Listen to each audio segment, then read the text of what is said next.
They will start policing your life. They will start telling you how you are going to go to hell. In African homes, being gay isn't seen as identity. It is treated like betrayal. You have betrayed us. You are a disgrace to our family. I feel so fucking betrayed. Why are you gay? Why did you choose to be this? You are such a shame to us. This is betrayal to our human nature. This is betrayal to our manhood. There's something that Nigerians say to me sometimes. They call penis prick. They'll be like, return our prick.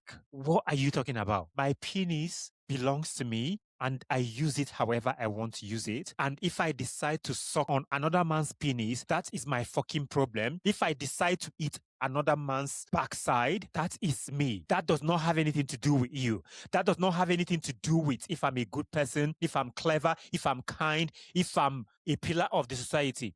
The thing is that a lot of these people forget that in countries like Nigeria, Ghana, Cameroon, African people as a whole across the diaspora, that some of the men and some of the men of God and reverends and people you respect are actually homosexuals. And there is nothing wrong with them. The language used against us as queer people is crazy. The things we queer people here at home, you can never, ever imagine. Of course, this has happened to people that I know and continues to happen on a daily basis. Things like, you are a shame to our family. You will destroy this family. We failed because of you. It is even better that you were never born. I wish I never gave birth to you. I wish I never imagined to have a child like you. I will kill you for the fact that you are gay. God will punish you. You've killed our family name. It is crazy. I don't want to be around you as a friend because you are so dirty.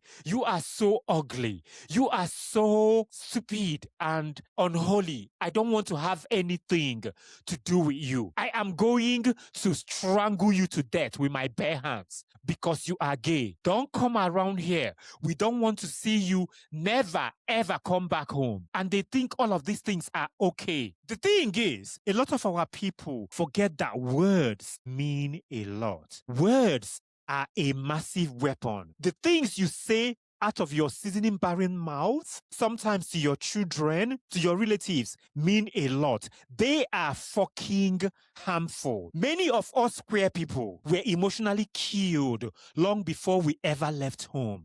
And that follows us around everywhere we go. This is why I am here. This is why representation matters. Because when you hear things that are positive, that are uplifting, that tells you that who you are is okay, you will begin to be alive. Because the number of horrible words that we are told every day will fucking drain and make you feel like you don't matter. That is a slow death that you receive by being around people like this who fucking don't mean well. A lot of our people are just mean and they use it in the name of fucking religion and Christianity, and it does not sit well with me. Religion makes it worse, not better. Religion is weaponized on everything that you can imagine of. Anything, everything that you can think of. Parents hiding cruelty behind God. Abuse framed as love. Violence justified as correction. Silence demanded as obedience.